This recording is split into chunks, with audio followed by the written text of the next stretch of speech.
Hello বন্ধুরা, আজকে তোমাদের দেখাবো কীভাবে আমরা ঘরে উপকরণ দিয়ে বানিয়ে নিতে পারি বাংলাদেশের চিকেন কালা ভুনা। এটা একটি খুব সুস্বাদু রেসিপি, একটু ডিফারেন্ট ফ্লেভারের হয়।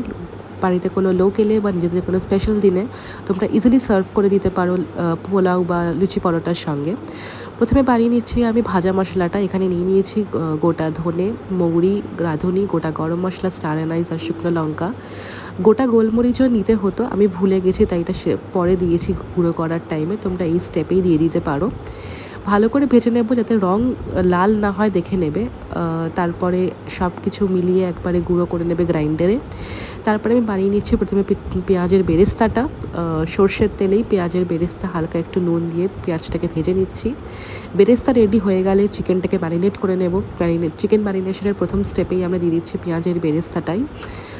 তারপরে দিয়ে দিচ্ছি হলুদ, Kashmiri red chilli powder. Red chilli পাউডারটা একটু বেশি করে দেবো যাতে কিনা রঙটা সুন্দর আসে।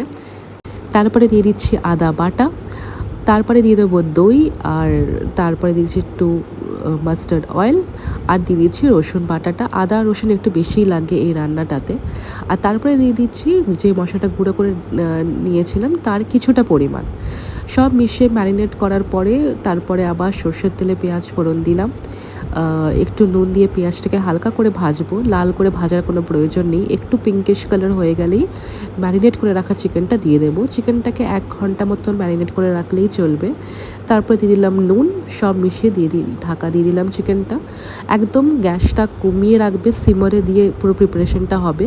চিকেন থেকে যে জলটা বেরোবে সেই জলের মধ্যেই চিকেনটা সেদ্ধ হবে, কোনো আলাদা করে জল দেবে না। চিকেন সেদ্ধ হয়ে গেলে বাকি গুঁড়ো মশলাটা এর মধ্যে দিয়ে দেবে। তারপরে দিয়ে দেবে একটু সুগার ফ্রি বা চিনি।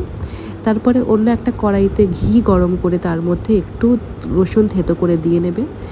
এটা লাস্টে চিকেনটা তে দিলে গন্ধটা খুবই সুন্দর আসে। এই স্টেপটা কিন্তু ভুল করেও মিস করবে না।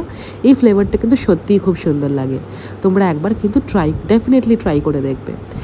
চিকেনটা পুরো সেদ্ধ হয়ে গেলে লাস্টে নামানোর আগে যেটা ঘিয়ের মধ্যে রসুনটাকে থেতো করে নিয়ে ভেজে রেখে দিয়েছিলাম সেটা মিশিয়ে দিলাম। তারপরে ভালো করে মিশিয়ে নিয়ে ব্যাস তোমরা সার্ভ করে দাও গরম গরম পোলাও বা লুচি পরোটার সঙ্গে।